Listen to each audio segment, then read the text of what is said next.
د دمکی دایه کو سوپای ترکیه هرشن بردام دکته سر باشور و روش آوای کردستان و ضررن هری مازن جه پیدا بوینه و لهم بروی چنده جی لباشور کردستان بدهان باراگاین سوپای ترکیه هنه و چالاکین سربازی و حوالگری انجام دادن و اف چنده جی بویا جه نرازی بونا حولاتیان جبرکو حولاتی دیار دکن پیتوی حکومت هریما کردستان هلویست انجندی لهم بر وان بنگهن سربازی ترکیه هبن باشور تندرین شوا هات سزادان شلوی ترکی و امید بین عفرین درنداترین شوا زوری که توی تنها کشتن و به هلویستی و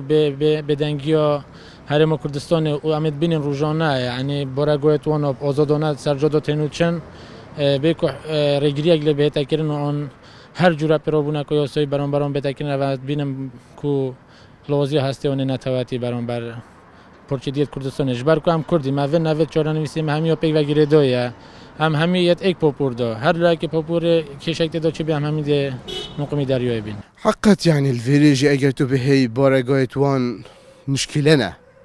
تو بهي بري خب دي البشتوفيتا اوا ميتا تركايا كوب هجد چاند دبابت مازن و چاند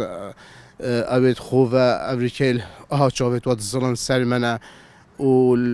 آمیدیه هر واسال بامرنه هر واسا یعنی تا دراستی بید معسکر یه ترکیه با دینار معسکر که ترکیه ام نزاین دی چاج و خلاص بین هر وقت ده دیار کرن کو د نهادا چالاکین سربازی و حوالگری بر بزیدابونه چوینه حکومت هرم جی بدنگ لهمبر وان کریارین دولت ترکیه کرداتی بوکنگیه یعنی کرداتی بوکنگیه افریقا و که و به منطقه ما دورین ما بادینا افروب کیفا خو مثلا بینین سپاه ترکیه جهتوان نقطه‌وان خلکیوان کیفا خو تینو چن بکو ایک یعنی هلویست ایک هبید شینا و یعنی بهن کو وان هزار کردستان در بخن آن حکومت ما برام بر و هلویست ایک نشان بده تو شینا و بدنگی هر بجات یعنی اوه راستی جه تأسفه يعني ابرو اگر ام برای خوب دین عفرین ابرو هرش سر و خلک بگونه آیا کردا چه کرد یعنی چه هرش کرد سر ترکیه چه گونه ها وی خلکیه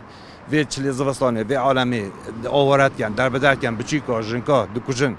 چندها سال سوپای ترکیه بوی مترسی بو سر حولاتین هرم کردستان و د نهادا هرشین وانین بردام بو سر روش آوای کردستان به تنوی چندید گهینید کو دجاتیا گل کرده دل در عرب کرسات نیوز لنحیا شیلادزه